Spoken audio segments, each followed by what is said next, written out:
ইন্না আউওয়ালা বাইতিন উযিআ লিন-নাস, পৃথিবীর প্রথম ওই ঘর মানুষের কল্যাণের জন্য। জিবরাইল ওই কাবা বানাও। জিবরাইল আমিন এসে ফেরেশতার মাধ্যমে আল্লাহ কাবা বানাইয়া জিবরাইলের সাক্ষী রেখে বললেন, সাক্ষী থাকো আমার বান্দারা পাহাড় সম পরিমাণ গুনাহ নিয়া যদি কাবার পাশে আইসা তাওয়াফ কইরা ক্ষমা চায়, আমি আল্লাহ 1000 বছরের গুনাহ তাওয়াফের বরকতে মাফ করে দিব। আতিনা ফি দারে দুনিয়া না হাসান, আতিনা ফি দারে উকবা না হাসান, ইয়া গিয়াসাল মুস্তাগীসিন ইহদিনা লফতিখারা বিল উলুমে ওয়াল গিনা। হর গরিদে নেক তু তৈয়ার है जो न मांगे उससे तू बेजार है। পায় আল্লাহ তাআলা কাবা বানায় রাখলেন, ঘোষণাও দিয়ে দিলেন, এবার আদমকে বানাইয়া হাওয়াকে বানাইয়া জান্নাতে রাখলেন। জমিনে এখনো আবাদ হয় নাই। আল্লাহ তাআলা আদম নবীকে দুনিয়ায় পাঠাবার 2000 বছর আগে এই জমিনে বসবাস করেছে। আল্লাহ তাআলার মখলুক হলো জিন জাতিরা। কাবারে মাঝখানে রাইখা ডাইনে বামে চতুর্পার্শ্বে জায়গা বাড়াইতে থাকলো, জমিন বাড়লো, জমিন বাড়লো, জমিন বাড়লো। পানির উপরে, কিন্তু কিসের উপর? এখন নড়াচড়া করে, নড়াচড়া করে, নড়াচড়া করে। নড়াচড়া করলে বান্দা থাকবে কেমনে? বাসিন্দারা থাকবে কিভাবে? আল্লাহ প্যারাক মেরে দিলেন পাহাড় দিয়া। কি দিয়া? আলাম নাজআলিল আরদা মিহাদা ওয়াল জিবালা আওতাদা। পৃথিবী নামক গ্রহটাকে আল্লাহ স্থির করার জন্য প্রথম যেই পাহাড় দিয়া প্যারাক মারলেন, ওই পাহাড়ের নাম জাবালে আবু কুবাইস। পাহাড়ের নাম কি? জাবালে আবু কুবাইস। বাইতুল্লাহর পাশে ওই পাহাড়। আল্লাহ পাহাড় ওটা প্রথম বানাইয়া এরপরে প্যারাক মেরে দিলেন। আদমকে দুনিয়ায় পাঠাবার আগে জমিনটা টেস্ট হলো। ইবনে কাসির রহমাতুল্লাহ আলাইহি বলেন, জমিনে জিনেরা আসার আগেও একদল প্রাণী ছিল, এদের নাম পর্যন্ত তিনি লেখছেন আল হিন আল বিন। এরা জমিনে বিচরণ করত। এরপরে জিনেরা, এরপরে ফেরেশতা, ফাইনাল আল্লাহ তাআলা মানুষ পাঠাবেন। এবার সব কমপ্লিট হয়ে গেল। জমিনে বান্দা থাকার জন্য বাতাসের দরকার, ব্যবস্থা হলো। পানির প্রয়োজন, ব্যবস্থা হলো। সূর্যের আলোর প্রয়োজন, ব্যবস্থা হলো। চাঁদের আলোর প্রয়োজন, ব্যবস্থা হলো। এইবার আল্লাহ আদমরে দুনিয়ায় পাঠাইলেন হাওয়ার সাথে। এর পিছনে অনেক ঘটনা আপনার আগে পিছনে শুনছেন। আদমরে পাঠাইলেন চরণদ্বীপ, ভারতের জমিনে। কোথায় আম্মা? কোথায়? এটা কি নতুন শুনছেন? আর হাওয়াকে পাঠাইছেন কোথায়? জিদ্দা, আরবে। আদম আলাইহিস সালাম চরণদ্বীপ জমিনে আসছে। আবহাওয়া জান্নাতি হাওয়া, আর এই হাওয়া কি একনি? শরীরের সাথে মিলে না, কষ্ট হয়। আল্লাহ কয়, রে আদম, শরীরের সাথে দুনিয়ার হাওয়া বাতাস যদি অ্যাডজাস্ট করতে চাও, আমার কাবা সুন্দর করে তওয়াফ করো এবং সুন্দর করে কাবা আবার নির্মাণ করো। আদম নবী তওয়াফ করার জন্য ভারতের জমিন থেকে হেঁটে হেঁটে গিয়া 1000 বার হজ করেছে। পয়গম্বর আদম বাইতুল্লাহর তওয়াফ করলেন। পরিবেশ তার অনুকূলে হয়ে গেল। বাইতুল্লাহর দূরে আরাফার ময়দান। আম্মাজান হাওয়ার সাথে মোলাকাত হয়ে গেল। দুইজনকে আল্লাহ অর্ডার করলেন, সংসার চালু করে দাও। সংসার চালু করবে। আল্লাহ আস্তে আস্তে সব ব্যবস্থা করে দিলেন। তরকারি লাগবে, আল্লাহ ব্যবস্থা করলেন। এখন আগুন লাগবে পাক করতে। কি আদম খাল্লা আগুন না থাকলে কেমনে করুন, এটি গরম করতে হইব না। এবার আল্লাহ কয় জিবরাইল আগুন লয়ে যাও। এমন আগুন লয়ে আইছে যে তরকারি তো দূরের কথা, ওর পাতিল মাতিল পুইরা কিচ্ছু নাই। ও আল্লাহ আগুন দিলে এই আগুন। আল্লাহ বলেন জিবরাইল আগুনটা সমুদ্রে গিয়া 3 বার চুবানি দাও। 3 চুবানিতে 3000 বছরের তাপ কমে গেছে। আরো আস্তে করে বলেন। এইবার বাকি আদমকে আগুন দাও। আদমের যা লাগবে এর বাকি আগুনটা পাহাড়ে পাথরে ফেলে দাও। এই জন্য পাহাড়ের পাথরের মধ্যে আগুন আছে, পানির মধ্যে আগুন আছে, আমাগো কাছেও আগুন আছে। পানিতে আগুন আছে না, পাথরে আছে না, আছে। আদম নবী সংসার শুরু করলেন। 2 জন আম্মাজান হাওয়া সহ বছরে বছরে 2 জন সন্তান আল্লাহ দান করলেন। 1 জন ছেলে 1 জন মেয়ে। আগের বছরের ছেলে পরের বছরের মেয়ের সাথে বিয়া, আগের বছরের মেয়ে পরের বছরের ছেলের সাথে বিয়া। আদম আলাইহিস সালাম দুনিয়ার থেকে এক পর্যায়ে বিদায় হয়ে গেলেন। এই খেয়াল করেন, আমি গুছাই নিছি কিন্তু সব কথা বলা যাবে না। আদম নবী বিদায়ের 600 বছর পর এখন আর উম্মতেরা নবী পায় না। মানুষগুলো কেমন যেন মূর্তি পূজা শুরু করলো। আদম নবী বিদায়ের কত পর?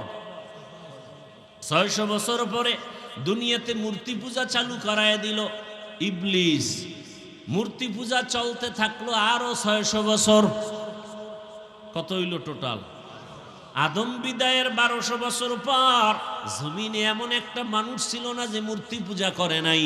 আল্লাহ সেই সময় উম্মতের হেদায়েতের জন্য, দাওয়াতের জন্য নূহ নবীরে পাঠাইলেন। নূহ নবী 950 বছর পর্যন্ত দাওয়াত চালাইয়া মাত্র 40 জন মুমিনেরে মূর্তি পূজাতে ফিরাইয়া নিলেন। কয়জন? কয়দিনে? 950 বছরে 40 জন মাত্র মূর্তি পূজা ছাড়লো। আল্লাহ জানায় দিলেন নূহ, আমি জানি আর একটা মানুষও এই মূর্তি পূজা ছাড়বে না। নূহ নবীকে আল্লাহ যদি নাই ছাড়ে এগো মাইরা ফালাও না কেন? নবী দোয়াই করে ফেললেন। قال نوح رب لا تذر على الأرض من الكافرين ديارا إنك إن تذرهم يضلوا عبادك ولا يلدوا إلا فاجرا كفارا। আল্লাহ কয় ঠিক আছে, দোয়া কবুল, সব সাইজ।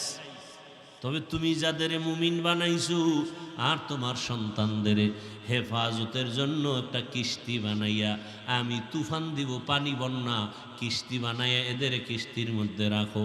অন্যান্য প্রাণী 1 জোড়া করে, 1 জোড়া গরু, 1 জোড়া হাতি, 1 জোড়া মুরগি, 1 জোড়া ছাগল, 1 জোড়া পাগল, এরকম সব একটার মধ্যে উঠানোর জন্য কি বানাও? কিস্তি বানাও। আরে কি বানাও? কিস্তির অর্থ কি? এই একটা ফাও কথা কইলেন না? একটা নৌকার মধ্যে 2টা হাতি উঠলে আর 40 জন উঠলে, 40 জনই তো উঠতে পারেন, এর মধ্যে নৌকার তলা নেই। খারাপ খারাপ পড়বে পড়বে, এর মধ্যে পইরা 2টা হইয়া পড়ছে পানির মধ্যে। কথা ঠিক না?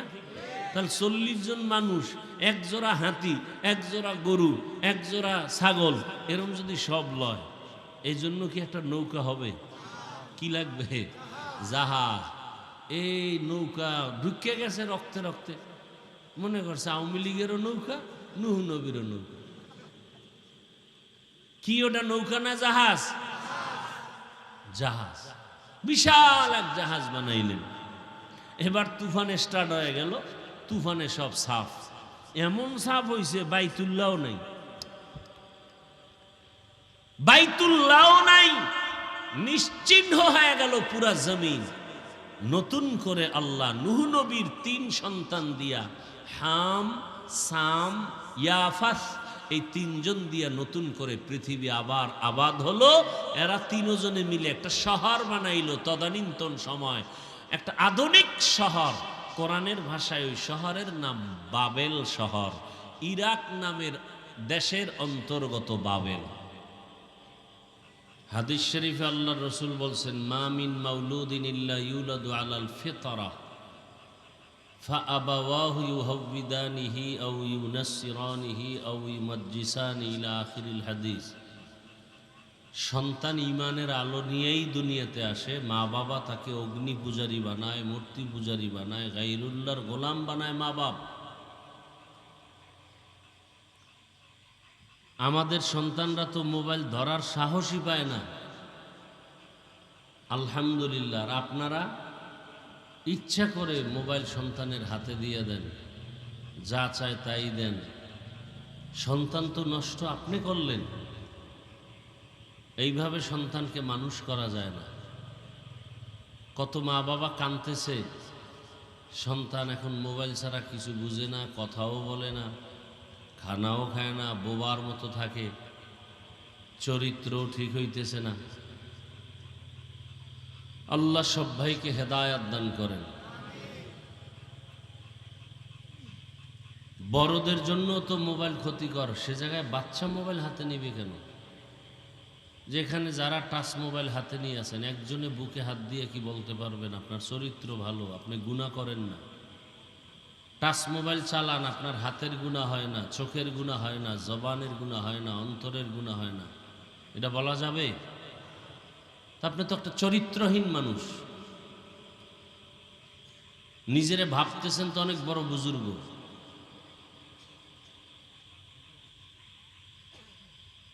সারা রাত মোবাইল হাতে নিয়ে জেনা চলে, ঘরে ঘরে জেনা, চোখের জেনা, জবানের জেনা, অন্তরের জেনা, সারা রাত। আল্লাহর লানত। ঘুমের মধ্যে গজব আসার প্রয়োজন ছিল, আখিরি নবীর উম্মত হওয়ার বরকতে আল্লাহ গজব দেন নাই। কাকে বুঝাচ্ছি কথাগুলো? কেন? আমার কি প্রয়োজন? শুধু জাহান্নাম থেকে বাঁচাবার জন্য, আর কিচ্ছু না। আপনার কবরে আপনি যাবেন, আমার কবরে আমি যাব। এই এলাকায় জীবনে না আসলেও আমাকে দাওয়াত না দিলে আর আসা হবে না। আমি এলাকা চিনি না, আপনাদের চিনি না, কিন্তু এই কথাগুলো দিলের ভেতর থেকে মোহাব্বতের নিরিখে বলতেছি। আজ মুসলমানের এত দুরবস্থা কেন? আমি একটা কথা বলি, মনে রাখবেন, পারলে লিখে রাখবেন। সৎভাবে যদি চলেন, গরিব হলেও সমস্ত মাস্তানরা আপনাকে ভয় করবে। একটা কথা মনে রাখবেন, যদি সৎভাবে চলেন, চরিত্র ঠিক রেখে চলেন, যত বড় সন্ত্রাসী মাস্তান হোক, আপনার সামনে চোখ উঁচু করে কথা বলতে সাহস পাবে না। আল্লাহর জাতের কসম করে বলছে, আপনি গরিব হলেও বড় লোকেরা আপনার সামনে কথা বলবে না, সাহসী হবে না। চরিত্র এমন একটা অমূল্য সম্পদ। আর চরিত্র যদি খারাপ হয়, কোটি টাকার মালিকও রিক্সার ড্রাইভারের জুতার বাড়ি খায়। নিজের থেকেই সে দুর্বল হয়ে যায়। চরিত্র এমন একটা সম্পদ, নিজের থেকে সে দুর্বল হয়ে যায়। এত শক্তি, কথা বলার কিচ্ছু থাকে না, হারিয়ে ফেলে মুহূর্তের মধ্যে। দেখছেন নি অবস্থাটা? আপনাদের এই মাহফিল কর্তৃপক্ষ কেউ নাই, আমাকে কেন দাওয়াত দিলেন বলেন তো?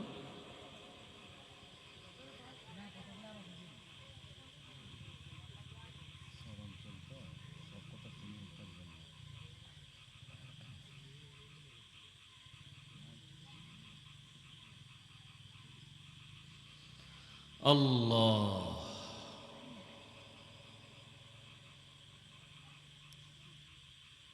যাই হোক, মোবাইল নিয়ে দুই একটা কথা বললাম। আল্লাহ মোবাইলের গুনাহ থেকে আমাকে হেফাজত করেন, আপনাদেরকেও হেফাজত করেন।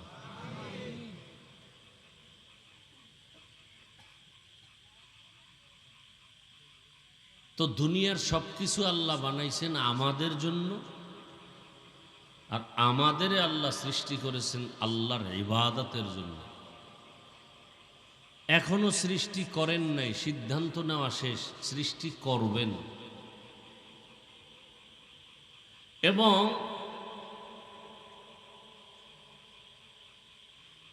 সৃষ্টি করবেন এতটুকু না, এই জাতিকে আল্লাহ পাক গোটা সৃষ্টি জগতের মধ্যে শ্রেষ্ঠ মর্যাদা দান করবেন। সিদ্ধান্ত হয়ে গেছে, এখনো সে জাতি সৃষ্টি হয় নাই। ফেরেশতাদের সাথে একটু পরামর্শ করলেন, খুব খেয়াল করবেন। আল্লাহ বললেন, ইন্নী জাইলুম ফিল আরদি খলিফা, আমি জমিনে খলিফা পাঠাবো। খলিফা মানে যারা জামা কাপড় সেলাই করে তারা, তা রাজনীতির নেতা।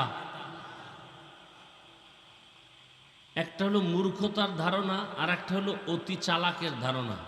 খলিফার তর্জমা করে রাজনীতি। আল্লাহ দুনিয়াতে শাসন ক্ষমতা দিয়া মানুষকে পাঠাইছেন, পাঠাবেন, খলিফা বানাবেন। খলিফার অর্থ বলে রাজনীতির নেতা, অন্য শব্দে বলে, ডাইরেক্ট রাজনীতির নেতা বলে না। শাসক, রাষ্ট্র পরিচালনা সব নবীরা করেন নাই, হাতে গোনা মাত্র কয়েকজন।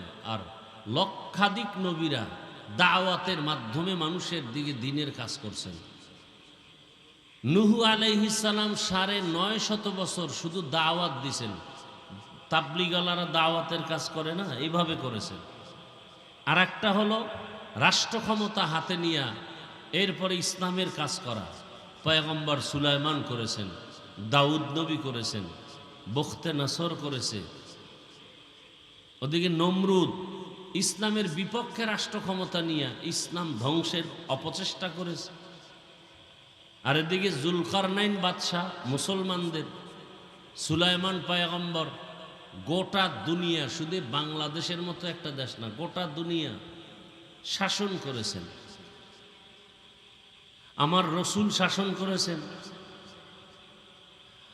আবু বকর, ওমর, ওসমান, আলী রাষ্ট্র ক্ষমতা হাতে নিয়ে দেশ পরিচালনা করেছেন।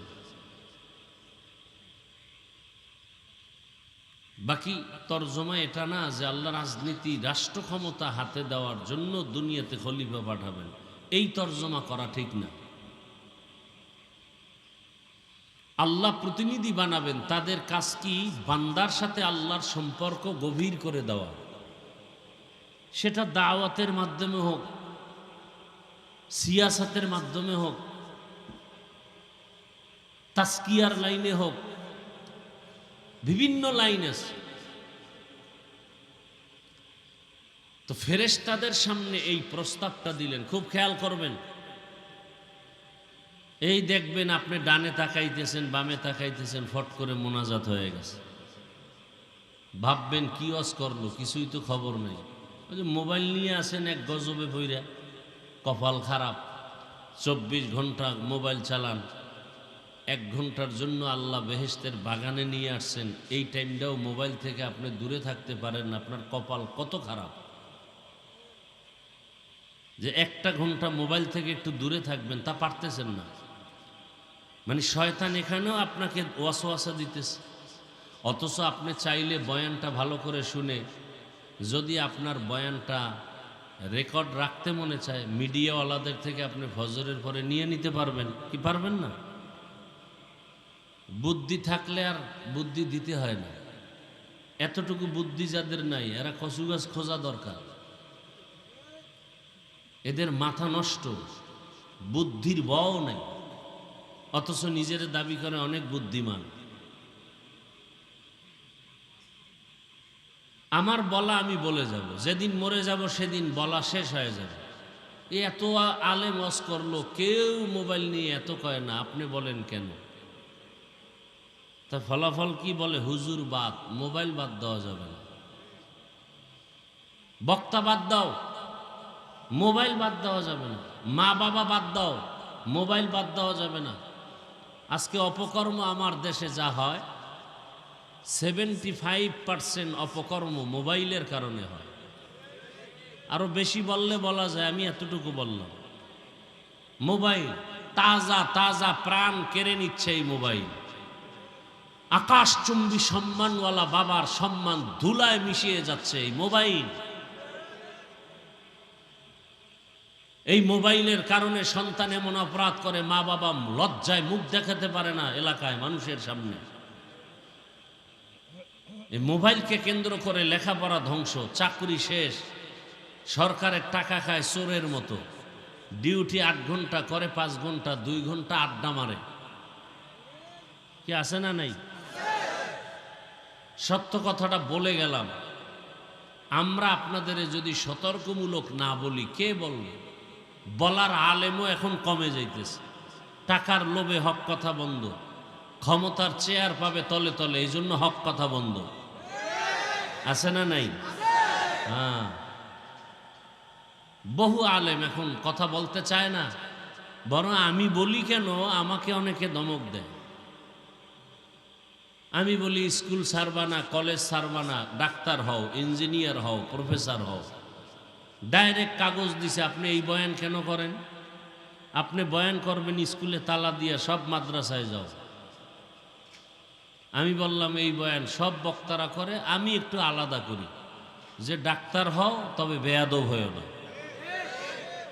প্রফেসর হও আহমদ শরীফের মতো বেঈমান হয়েও না, ডাক্তার হও তাসলিমার মতো বেঈমান নাস্তিক হয়েও না, আদর্শবান নেককার ডাক্তার হও। আমার দেশে আলেম ওলামা, পীর মাশায়েখ, বক্তা, মুফতি, মুহাদ্দিসের অভাব নাই। আমার দেশে ডাক্তারের অভাব, ইঞ্জিনিয়ারের অভাব। বাচ্চা হসপিটালে নিছে, নর্মাল ডেলিভারি হবে, এটাকে সিজারে নিতে হবে। শুধু বিষয় কি? টাকা বেশি। এমন ভয় দেখাবে মহিলাকে, যেই ভয়ে ওদিকে বাবারও ঘুম নাই, মহিলারও ঘুম নাই, সিজার করা ছাড়া উপায়ও নাই। আল্লাহ, এ কথা বলারও মানুষ নাই, শোনারও মানুষ নাই, বিরোধিতা করার মতো বেয়াদবের অভাব নাই। আল্লাহ হেদায়েত দান করুন। ফেরেশতাদের সাথে পরামর্শ করলেন, আমি জাতি বানাতে চাই এবং তারা হবে সৃষ্টি জগতের শ্রেষ্ঠ। এইবার ফেরেশতারা বললেন, আল্লাহ যেই জাতির আপনি বানাবেন এরা হবে সৃষ্টির শ্রেষ্ঠ, এদের আদর্শ কেমন হবে? আল্লাহ ভিন্ন আয়াতে বললেন, ওয়াশ-শামসি ওয়াদুহাহা ওয়াল-কমারি ইযা তালাহা ওয়ান-নাহারি ইযা জাল্লাহা ওয়াল-লাইলি ইযা ইয়াগশাহা ওয়াস-সামাই ওয়ামা বানাহা ওয়াল-আরদি ওয়ামা তাহাহা ওয়া নাফসিন ওয়ামা সাওয়াহা ফাআলহামাহা ফুজুরাহা ওয়া তাকওয়াহা। দর কিয়ামত ই জমিদার নেকো বদ কে জেনা দিদা গওয়াহি হাদেহাত। অনেকগুলো জিনিসের শপথ করে আল্লাহ বললেন, যেই মানব জাতি বানাবো এরা হবে সৃষ্টির শ্রেষ্ঠ। এদের আদর্শ কেমন? এরা চাইলেই গুনাহ করবে, এরা চাইলেই নেক আমল করতে পারবে। ফাআলহামাহা ফুজুরাহা ওয়া তাকওয়াহা। এবার ফেরেশতারা কি বললেন? নাহমদিকা ওয়া নুকদ্দিসু লাক, হে মালিক আপনার প্রশংসার ইবাদতের জন্য, গুণগানের জন্য আমরা ফেরেশতাই যথেষ্ট। এটা বললেন ডাইরেক্ট। আর মনে রাখলেন আর এক প্রশ্ন, শ্রেষ্ঠ পাপীরা হবে কেন? আমরা নেকওয়ালারাই তো শ্রেষ্ঠ হওয়ার যোগ্য। আল্লাহ কি জবাব দিলেন? ইন্নী আ'লামু মা লা তা'লামুন।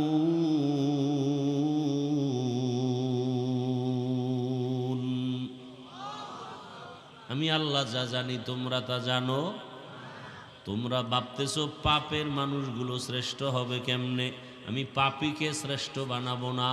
এমন এমন মানুষ জমিনের মধ্যে থাকবে, পাপ এদেরকে স্পর্শ করবে না। কিছু মানুষ হাতের গুনাহ করবে, চোখের গুনাহ করবে, জবানের গুনাহ করবে, অন্তর দিয়া গুনাহ করবে। আবার এমনও প্রিয় বান্দা জমিনে থাকবে, এরা হাত দিয়া গুনাহ করবে না, চোখ দিয়া গুনাহ করবে না, জবানের কথায় গুনাহ করবে না, অন্তরের কল্পনায় গুনাহ করবে না। শয়তান এদেরকে দেখলে বহু দূরে থাকবে। এমন নেক আমলওয়ালা বান্দা এখন আছে না নাই? এখনো আছে।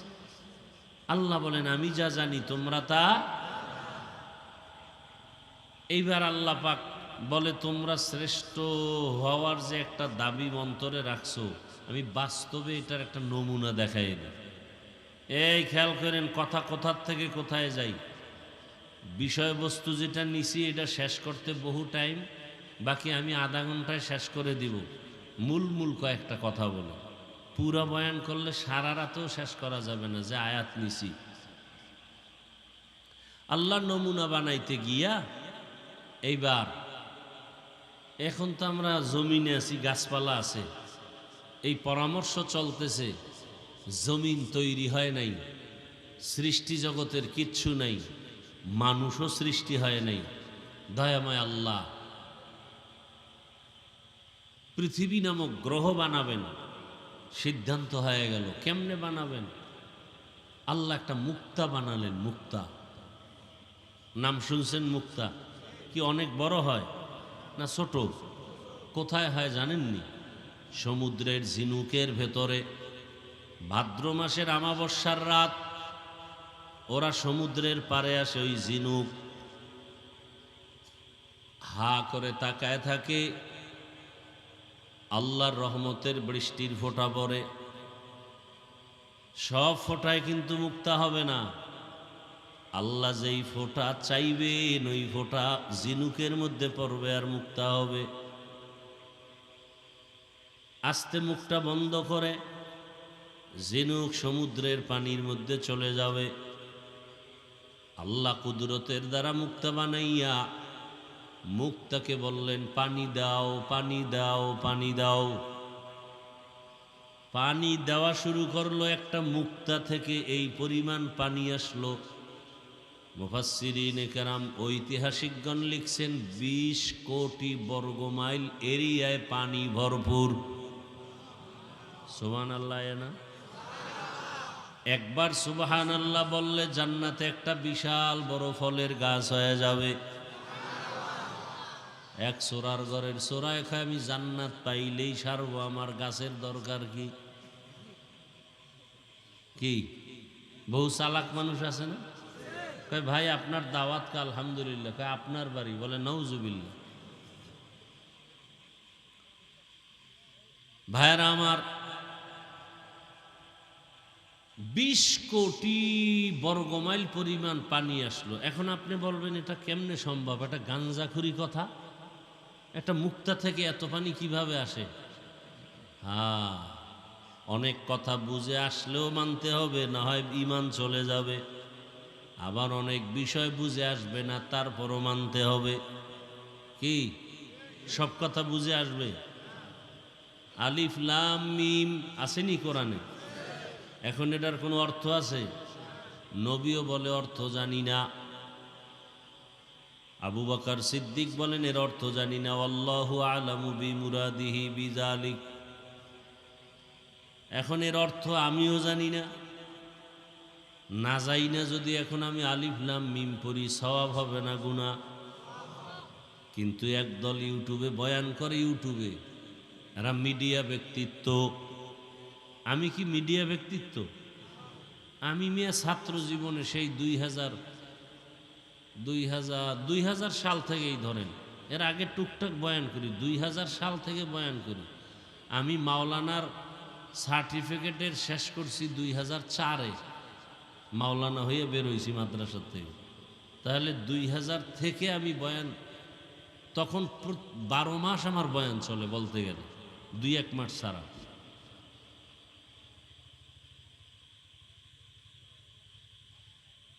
কি কথার উপরে টানলাম কথাটা? এখন এই যে আলিফ লাম মিমের, অনেকে ইউটিউবের বক্তা যারা মিডিয়া ব্যক্তিত্ব, এরা কি বয়ান করে? কোরআনের অর্থ যদি না জানো পড়িয়া লাভ নাই। এখন এগুলি যে বলে, আমি সহজ সহজ কথায় বয়ান করি, তো বিস্তারিত প্যাচের কথা কম বলি। যারা বলে কোরআন না বুঝিয়া কোরআনের অর্থ না বুঝে পড়লে লাভ নাই, এরা আহলে হক না। এরা আহলে হক। এখন এরা কি ওটা আমার বলার দরকার নেই, এতটুকু আপনারা জানেন এরা কি না? আহলে হক না।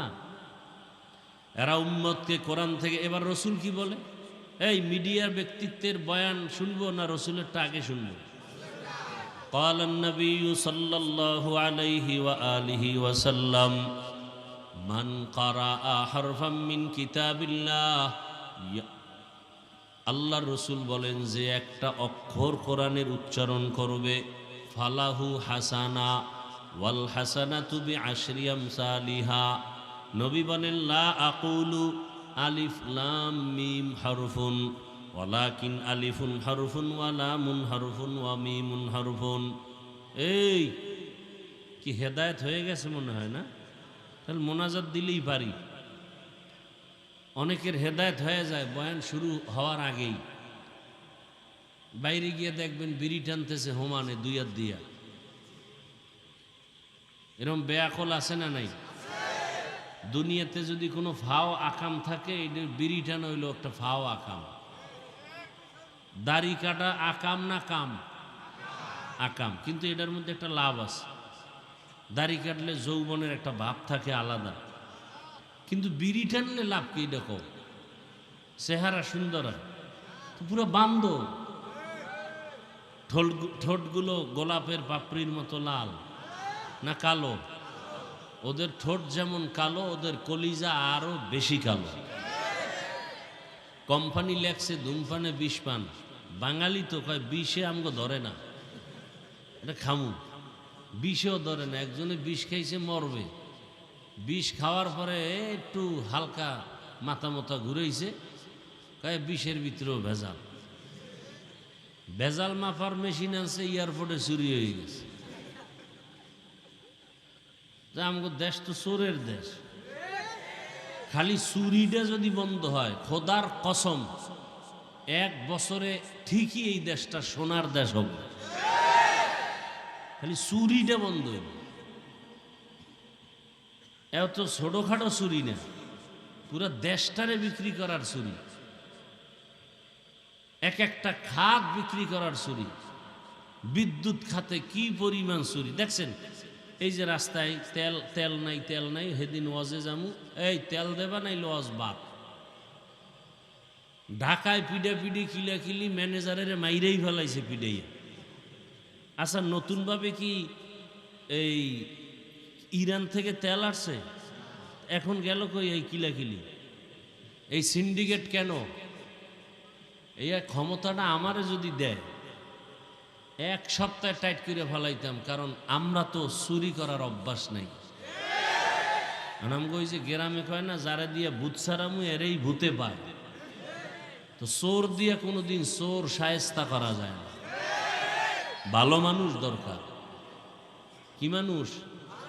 ভালো মানুষ। এই ভোটের আগের রাইতে যারা টাকা খাইছেন, কি পরিমাণ খাইছেন! পীরের মুরিদেও খাইছে, তাবলিগলায়ও খাইছে। যারা খাইছে ওরাও জালেম, যারা খাওয়াইছে ওরাও জালেম। এরা সবগুলো 2 নাম্বার। তো 2 নাম্বার দিয়ে কি 1 নাম্বার মাল আইব নাকি? কথা বলেন না কেন? আমার কথা রাগ করেন? করলেও বলবো, বলেই যাব মৃত্যু পর্যন্ত। আমরা বলবো না তো আপনাদেরকে এই গুনাহ থেকে বাঁচাবার জন্য কে বলবে? আমরা না বললে? আল্লাহ হেদায়েত দান করুন। আল্লাহ, একটা মুক্তার থেকে কয় কোটি বর্গমাইল পানি? 20 কোটি বর্গমাইল পানি আছে। আচ্ছা বটগাছ চিনেননি? বটগাছ, বটগাছটা হয়েছে কি জিব্রাইল আমিন দিয়ে গেছে? ওটা তো একটা কি কয় এটারে, বিচির থেকে হয়েছে না? সেই বটফলটার থেকেই তো হয়েছে। ওটা কি অনেক বড় না ছোট? এখন আমাকে যদি প্রশ্ন করি, জবাব দেন, এই ছোট বটফল থেকে বিশাল বড় গাছ বাইরে হলো কেমনি? একজনে পাগল হয়ে গেছে যে আয়নার ভিতরে চেহারাটা ঢুকলো কোন ছিদ্র দিয়া। পাগল, এই বেউসি হয়ে রয়েছে আধা ঘন্টা, যে ঢুকলো কোন জায়গা দিয়ে। ছিদ্র খুঁজতে খুঁজতে নিজের ছিদ্র হারাই এলাইছে, পাগল হয়ে গেছে। সিঙ্গারা খায়, সমুসা খায়, এতগুলো আলু, এই সিঙ্গারায় ঢুকলো কোন ছিদ্র দিয়ে? পাগল। এক বটফল, বিশাল গাছ, একটা কদুর বিচি থেকে বিশাল বড় ফল। দেখছেন নি আল্লাহর কুদরত? কার কুদরত? কাদের কুদরত তুদারি বরকামাল, আনতা রব্বি আনতা হাসবি যুল জালাল, তুহি কাদের জলিলুল্লাহ জাহাদার, বহর হালে তুহি মেরা নিগাহদার। আর একটু সামনে আগাবো তো। মুক্তা থেকে পানি আসছে 20 কোটি বর্গ মাইল পরিমাণ পানি। সব আল্লাহর কুদরত। আল্লাহ পাক ওই পানির উপরে কুদরতের নজর দিয়েছেন। পানির মধ্যে তরঙ্গ শুরু হয়ে গেল, ঢেউ শুরু হয়ে গেল। ঢেউয়ের সাথে বাড়ি লেগে লেগে ফেনা জন্মাইল। ওই ফেনা জন্ম নিতে নিতে একের পরে একে মিশতে মিশতে গাঢ় হয়ে গেল। আল্লাহ কুদরতের নজর দিলেন, ওই ফেনার উপরে মাটির একটা চামড়ার মতো আবরণ পড়ে গেল। কার কুদরত? এবার এই যে কারবারটা চলতেছে, এটা বর্তমান পৃথিবী বা সেই সময়ের পৃথিবীর মধ্যখান জায়গা।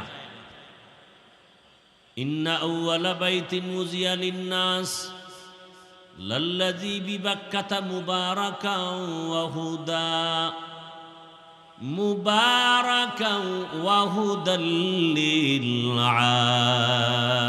আলামিন।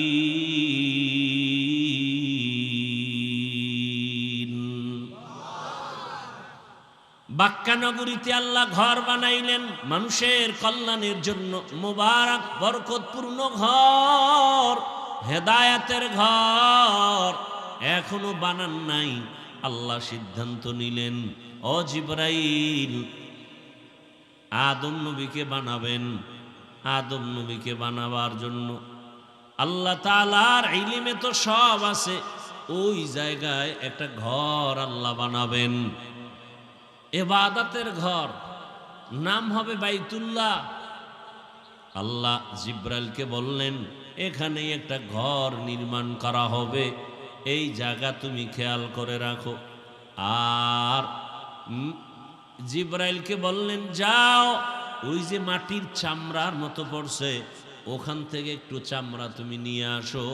আমি ওই মাটির অংশের চামড়া দিয়া আদমকে তৈরি করব, সৃষ্টি করব। জিব্রাইল আমিন আসলেন, মাটির সাথে অনুমতি চাইল, মাটি দিতে রাজি না, কান্না শুরু করলো। এবার জিব্রাইল আমিন ফেরত চলে গেলেন। আল্লাহ বলেন, মিকাইল যাও। মিকাইল গিয়াও ফেরত। আল্লাহ বলেন, ইসরাফিল যাও। ইসরাফিল আসিয়াও ফেরত। সর্বশেষ আল্লাহ তাআলা বলেন, আজরাইল যাও, ওখান থেকে মাটি নিয়ে আমার হাতে দাও। আমি কুদরতের দ্বারা ওই মাটির চামড়া থেকে আদমকে তৈরি করব। শেষ পর্বে গেলেন আজরাইল, যে কোনো কথাবার্তা নাই, কি এর অনুমতি? হাতটা দিয়া ফেরেশতা নূরের হাতের আঘাতটা যখন দিল, পুরা চামড়াটা হাতের তালুর মধ্যে চলে আসলো। হাতের তালুর মধ্যে যদি এই চামড়া চলে আসে, এবার বুঝেন তাহলে তার হাত আরো কত প্রসারিত। যার হাতের তালু এত বড়, তার পুরা হাত, পুরা বডি কত বড়। বলে পুরা পৃথিবীটা, আজকে এখানে একজন মারা গেল, একই টাইমে আমেরিকায় একজন নাই, লন্ডনে একজন নাই। এক আজরাইল এত মানুষের জান কবজ কেমনে করে? বলে পুরা পৃথিবী আজরাইলের কাছে একটা পানদানের মতো। কার কুদরত? নেন আল্লাহ, নিয়ে আসছি। আল্লাহ তাআলা এবার ওই মাটির চামড়া থেকে আদমকে বানালেন। আদম আদিম শব্দ থেকে মুশতাক, নির্গত। আদিম, চামড়ার আরবি কি? আদিম। মাটির চামড়া থেকে আদমকে আল্লাহ বানাইলেন।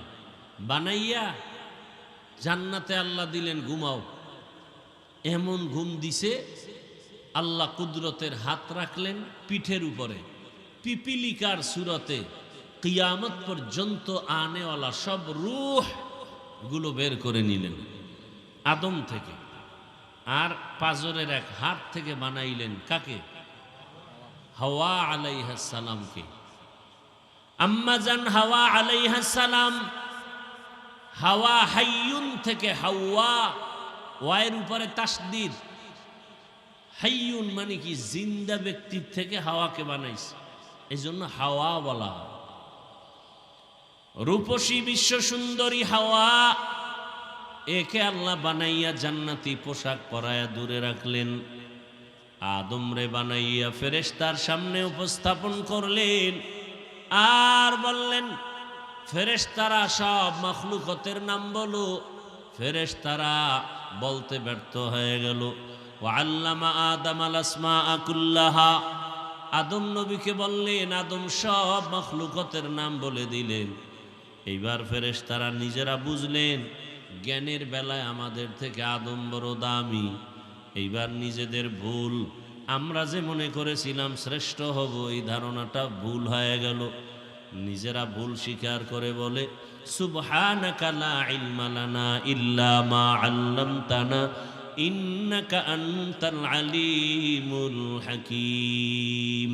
হে আল্লাহ, আপনি যা শিখাইছেন, এলেম দিছেন, এটাই পারি, এর বাইরে আমাদের কোনো এলেম নাই। আমরা যে বলছিলাম শ্রেষ্ঠ হব, এই ধারণাটা আসলে আমাদের ভুল হয়ে গেছে। আল্লাহর কাছে ভুল না, তারা মনে করছেন কি ভুল। এবার ক্ষমা চাইছেন, আয় আল্লাহ ক্ষমা করে দেন। মুফাসসিরিনে কেরাম লেখেন, এখানে একটা পয়েন্ট, ফেরেশতারা যে ক্ষমা চাইল, ক্ষমা ডাইরেক্ট চায় নাই, একটা ওসিলা পেশ করলো, আমল। কি কি ঘুমাইতেছেন আপনারা? আমল। দেখেন, ফিতনা আমার দেশে এত বেশি, পৃথিবীর কোন রাষ্ট্রে ইসলাম নিয়ে এত ফিতনা নাই। বাংলাদেশে যেই পরিমাণ ফিতনা, নামাজে দাঁড়াবেন হাত বাঁধা নিয়ে ফিতনা, আলহামদু সূরা পড়বেন আমিন নিয়ে ফিতনা, জানাজায় দাঁড়াবেন পেছনে আলহামদু সূরা নিয়ে ফিতনা, কোরবানি আসতেছে, কোরবানির মধ্যে আকিকা ঢুকবে কিনা ফিতনা। এই ফিতনাগুলো ছড়ায় কি হিন্দুরা? ইসলামের ব্যানারওয়ালা মুনাফিকেরা। কি বলে আর এক ফিতনা, ওসিলা দিয়ে দোয়া করা যাবে না, বেদাত। আর আমি আপনাদের সামনে আজ আমি চ্যালেঞ্জ দিয়া বলে গেলাম, ওসিলা পেশ করে দোয়া করা হলো সুন্নত। ওসিলা দিয়া দোয়া করা কি? কত হাদিস চান আর আয়াত চান যে ওসিলা দিয়া দোয়া করার মতো ঘটনা চান? বহু ঘটনা সহিহ